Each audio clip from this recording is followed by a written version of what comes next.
Hello and welcome to another lecture on Python. Today we are going to discuss about some variables and how can we assign value to multiple variables as well. So before watching these videos, you must watch earlier videos, otherwise sometimes it would be difficult for you to understand this lecture. So I hope you are doing great and you will enjoy this lecture. Well, so let's start with Python 03 and I will show how does it work the multiple variables as well as its practical use of these. Well, so if you look at this code, what you can see এখানে আমরা x y z we have three variable, x একটা variable, y একটা variable and z is another variable. So এই তিনটে ভেরিয়েবলে আমরা x এ আমরা orange রাখবো, y তে ব্যানানা রাখবো এবং z এ আমরা চেরি রাখবো। এখন এটা আমরা কিন্তু এইভাবে লিখতে পারতাম, x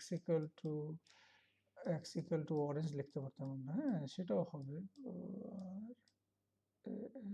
orange, x equal to আমরা অরেঞ্জ লিখতে পারতাম, y equal to আমরা ব্যানানা, z equal to আমরা চেরি লিখতে পারতাম, কিন্তু সেটা না করে আমরা একবারে করার চেষ্টা করেছি এবং সেটা বোঝানোর চেষ্টা করেছি এবং যার জন্য যখন আমরা প্রিন্ট x লিখেছি আমরা আউটপুট অরেঞ্জ এসেছে, প্রিন্ট z আউটপুট চেরি এসেছে। So this is the way how does it work, এটা এভাবে কাজ করে। So let's move on to the next things is that one value to multiple variables. We have only one value. Let's say orange is a value which you would like to assign to multiple variables. Multiple variables here like x is one variable, y is another variable, and z is another variable. So again, the value of y, what is the value of y? Orange. What is the value of z? Orange. And what is the value of x? If you print x, the output is orange. So আমরা দুটো জিনিস দেখেছি যে বিভিন্ন variable বিভিন্ন value বিভিন্ন ভেরিয়েবলে কিভাবে করতে হয়, আরেকটা হলো একই ভ্যালু বিভিন্ন ভেরিয়েবলে কিভাবে অ্যাসাইন করতে হয় সেটা আমরা দেখেছি। Now let's talk about our some collection. If you have a collection of values in a list, tuple, etc., Python allows you to extract the values, into variables, right? Values into variables. This is called unpacking. So let's start. আমরা দেখি এটা কিভাবে কাজ করে। Let's say আমরা যদি কথা বলি, a string in a Python is an object. Basically, string Python এ এটি একটি object of str class. এটা str ক্লাসে থাকে। তাইলে স্ট্রিংটা Python একটা object যেটি str ক্লাসের। It can be verified with type function. এখন এটা কি str ক্লাসের? str class মানে string class. এটা কি str ক্লাসের না float ক্লাসের or something else? How can we check it out? Type is used over there. এটা চেক করার জন্য টাইপটাকে আমরা ইউজ করি। টাইপ হচ্ছে একটা ফাংশন, টাইপ হচ্ছে একটা function. So if you write here type welcome to Tutorials Point, যদি আমরা এটা লিখি আমরা আসলে কি পাবো? আমরা আউটপুট দেখাচ্ছে ক্লাস str, তার মানে এই স্ট্রিংটা str ক্লাসে belongs করে, সেজন্য আমাকে বলছে class str. So string is a non-numeric data type. Already you have some ideas on string. We cannot perform the arithmetic operation on it. I mean, like string, it is not like a 1 5 6 7. So arithmetic operation can't be performed over there, but some operation can be done on a string. For example, slicing, concatenation. Slicing means you just part of the string, right? You divided the string, and concatenation means you add one or more than two string together. So এই কনকাটেশন মানে অনেকগুলো স্ট্রিংকে আমরা একসাথে জোড়া লাগিয়েছি, slicing মানে হচ্ছে স্ট্রিংগুলোকে আমরা ভেঙে ভেঙে আলাদা করেছি। বেসিক আন্ডারস্ট্যান্ডিং হচ্ছে এরকম, আমি ফার্স্টে জিনিসটাকে ইজি করে বলার জন্য বলছি। ওয়েল, এখন আমরা এই স্লাইস অপারেটরের জন্য আমরা মূলত this is the way we use the square bracket and colon as well. Index starting at 0, keep in mind that string এ আমাদের ইন্ডেক্সটা 0 থেকে শুরু হবে, আর একদম শেষের যে পজিশনটা সেটা হবে -1, লাস্ট পজিশনটা। আই উইল শো ইউ, আমরা এখন দেখাচ্ছি কিভাবে এটা কাজ করে। বিফোর দ্যাট আমরা একটু পাইথনের টাপল নিয়ে একটু কথা বলি, যে what is Python tuple. Python tuple is another sequence of data. Again, a sequence of data type that is similar to a list. এটা লিস্টের মতো অনেকটা। Python tuple consists of number of values separated by comma. মানে এখন tuple বলতে কি বোঝায়, কতগুলো ভ্যালু থাকবে এবং কমা দিয়ে সেগুলোকে আমরা সেপারেটেড করব। But tuples are enclosed, within the parenthesis. And in case of list and tuple, the difference is that in tuples, parentheses parenthesis are used. হ্যাঁ, আমরা টাপলে এই যে প্যারেনথেসিসটা আমরা ইউজ করি টাপলের ক্ষেত্রে, এবং টাপলেও এখানে একটা সিকোয়েন্স মেনটেন করি আমরা, এবং প্রতিটা আইটেমের একটা ইন্ডেক্স থাকে। টাপলে কি থাকে, প্রত্যেকটা আইটেমের এই যে আমরা ভ্যালুটাকে বলছি, এটা একটা আইটেম বলছি, this value is another item, this value is an another item. So এই প্রত্যেকটা ভ্যালুর একটা ইন্ডেক্স আছে। ইন্ডেক্স মানে কি, ভ্যালুটা আইদার 0-তে আছে, 1 আছে অথবা 2-তে আছে, এবং index always start from 0। Index সবসময় 0 থেকে শুরু হবে, নট 1। তাহলে এটা হবে 0, এটা হবে 1 position. Similarly this is 2, 3, 4, 5 like this. তাহলে টাপলটা কোথায় থাকবে? টাপল হলো, tuple is an object of tuple class. এটা টাপল ক্লাসের একটা অবজেক্ট টাপলটা। সিমিলারলি এটা যে একটা টাপল ক্লাস, সেটা চেক করার জন্য you can use the type function. So that আমি যদি লিখি টাইপ, এই যে এটা তো আমার হলো টাপল, এই ব্র্যাকেট পর্যন্ত এটা, আর এই যে এই ব্র্যাকেটটা এটা আমরা টাপলের জন্য দিয়েছি, বাইরের ব্র্যাকেটটা। তাহলে আমাকে বলছে ক্লাস টাপল, এটা একটা টাপল ক্লাস। তাহলে এই টাপল আর লিস্টের মধ্যে ডিফারেন্স মূলত আমরা এই লেখার যে ওয়াইটা, সেখানে এখানে টাপলের ক্ষেত্রে আমরা প্যারেনথেসিস ইউজ করে থাকি। সেটা আমরা বলছি the main difference between list and tuples are list are enclosed in a brackets. Lists are enclosed in a brackets and their elements and size can be changed.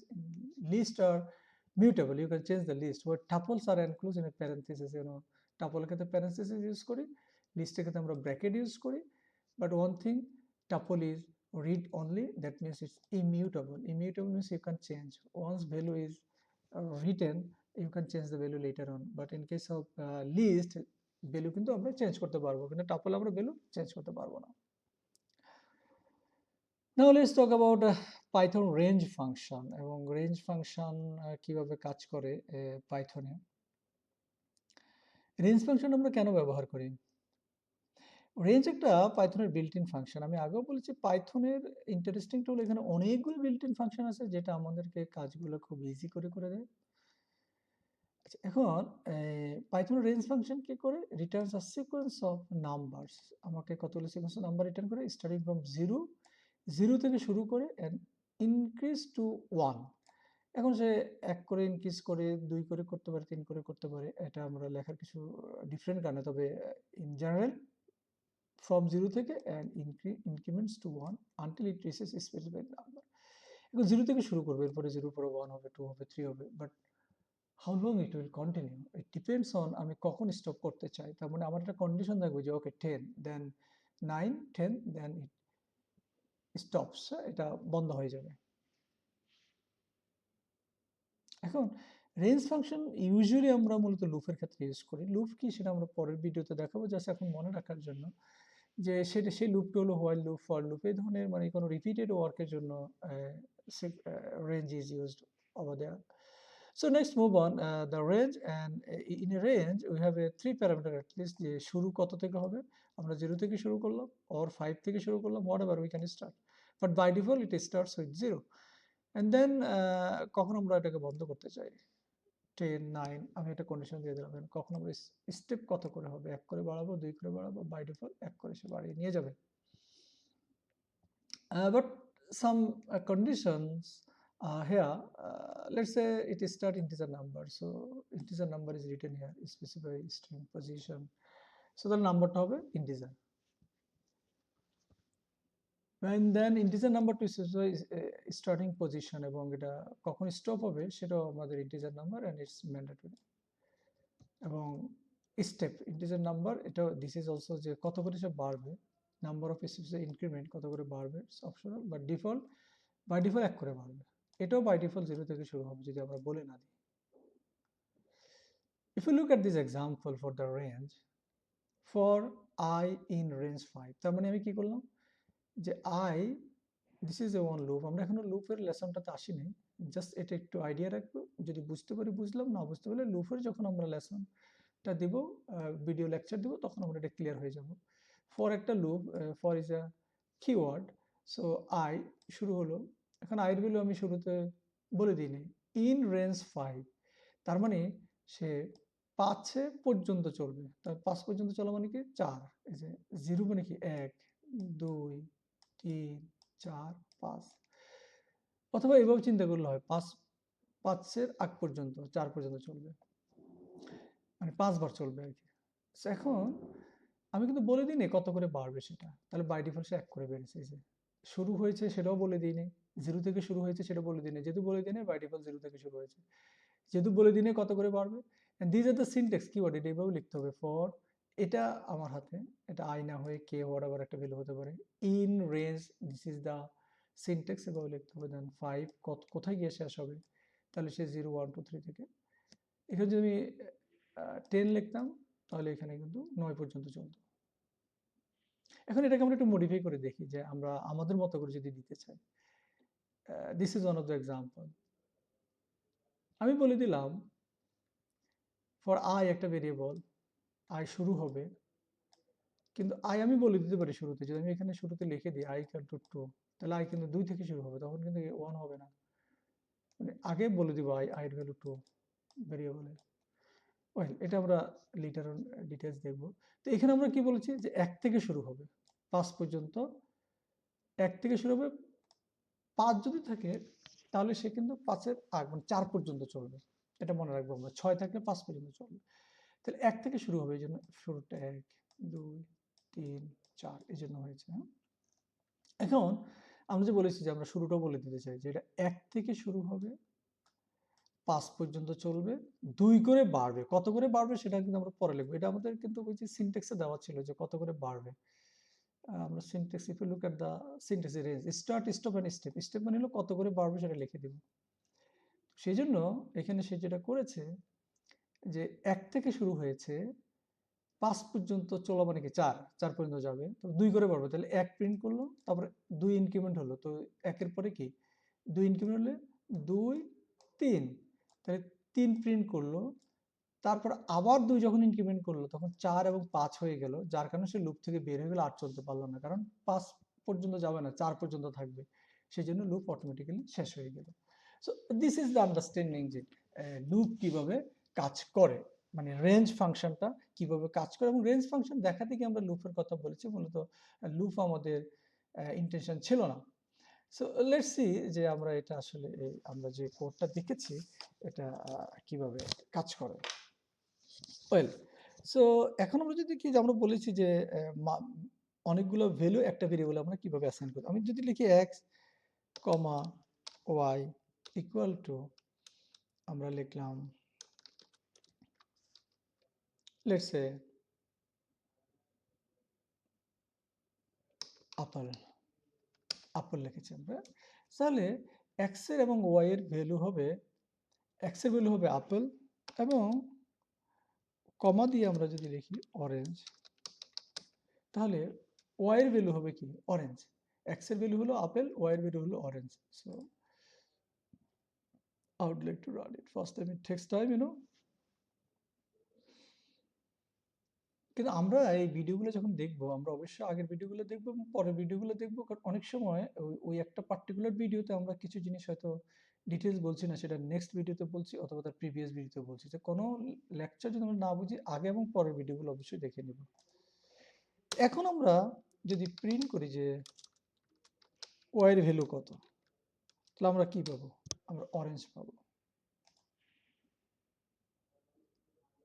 Print y তাহলে y তো orange similarly আমরা যদি x কে print করে আমরা apple পাবো और x আগে print করা যায়, y পরে প্রিন্ট করা যায়, নো প্রবলেম। প্রিন্ট x আগে লিখতে পারি, প্রিন্ট y পরে লিখতে পারি। ওকে, ভেরি ইজি। সো নেক্সট আমরা দেখি যে x equal to y equal to, let's say আমি যদি লিখি 5, তাহলে কি দাঁড়ালো? x এর ভ্যালু 5, y এর value 5, print x print y। আমরা কি পেয়েছি? x এর ভ্যালু 5, y এর ভ্যালু সে 5 প্রিন্ট করেছে। এখন আমরা বলেছি আমরা একটু স্ট্রিং এর টাইপটা জানতে চাই, যে স্ট্রিং এর টাইপটা কি। সো আমরা যদি লিখি একটা, let's say b equal to Dhaka. এখন যদি আমরা লিখি টাইপ বি, আমাকে সে কি বলে? ডেস্টের ক্লাসের, কারণ ঢাকা একটা স্ট্রিং, সেটা বি ভেরিয়েবলে রেখেছি। এবার বি টাইপটা আমি জানতে চেয়েছি। আমি কিন্তু যদি প্রিন্ট বি লিখতাম তাহলে ঢাকা পেতাম, কিন্তু আমি এখন বলছি টাইপ বি, বি এর কোন টাইপ, মানে সে কোন ধরনের ভ্যালুকে কন্টেইন করেছে। সিমিলারলি আমরা টাপলের কথা বলেছি, যে tuple, how does it work? So if you think about the tuple, already I told you in case of tuple, parenthesis is used over there. So let's say t, it could be any variable. আমি লিখেছি t tuple or tp, no problem, or tuple লিখি, no problem. Well,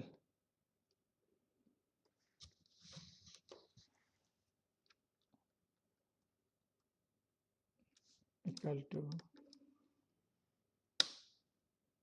let's say 2015, sorry, 2015 is integer. In a tuple we can put multiple types, data type value, integer, float, whatever it is. এবং আমি আরেকটা লিখলাম, let's say bd, this is a string.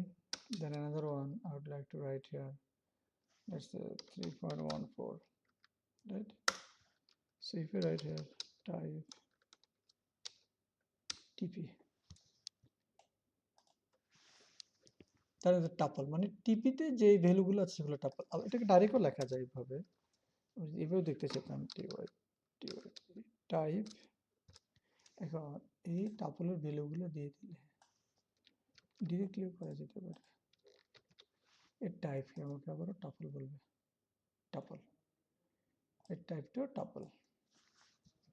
তাহলে আমরা কি বলেছি, যে টাপলের ভ্যালুগুলোকে আমরা চেঞ্জ করতে পারবো না। You can change the value of the tuple. Now next one, let's move on to the range function. I would like to talk about the range function. In the range function we have to okay, in the range function, let's say first of all I would like to show you from this one. For is a loop I, this is a syntax you have to write. It is not only I, it could be p, q, whatever it is. Okay, let's say write for p in range. You have to write in range is written,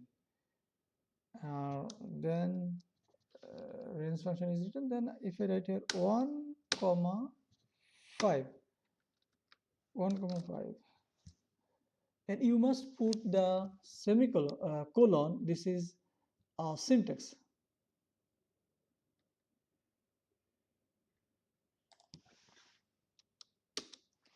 For p in range.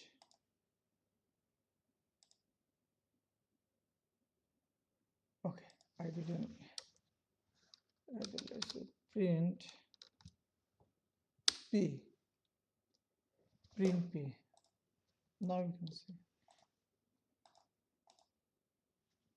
the value of 1 থেকে শুরু হয়েছে, তাহলে 1, the next one is 2, 3, 4. So I mean it works until 4, that means before 5, 5 এর আগ পর্যন্ত এটা কাজ করবে।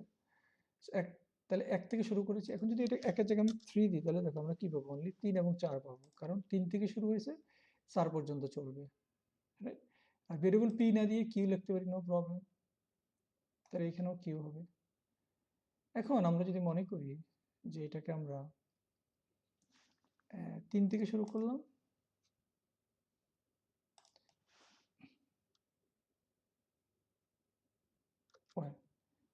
এক থেকে শুরু করি এবং আমি এটাকে 7 পর্যন্ত চালাতে চাই। এবার আমি কমা দিয়ে বলে দিলাম কত করে বাড়বে। আমি কিছু বলে দিই না, বাই ডিফল্ট 1 করে বেড়েছে। যদি 1 লিখি তাও 1 করেই বাড়বে। এখন 1 না করে আমি 2 করে বাড়াতে চাই, তাহলে 1, 1-এর পরে কত, 3, 3-এর পরে 5, 7 আসেনি কেন? কারণ যদি 7 দেওয়া থাকে এটা পর্যন্ত, এটা হলো কন্ডিশন, কত পর্যন্ত যাবে সেটা মিডিলে লিখতে হবে, স্টার্টিংয়ের শুরুতে লিখতে হবে, ইনক্রিমেন্ট স্টেপ কত করে বাড়বে সেটা শেষে লিখতে হবে। So this is the understanding of the range, and this is the end of this lecture. So I hope you will enjoy the next lecture as well.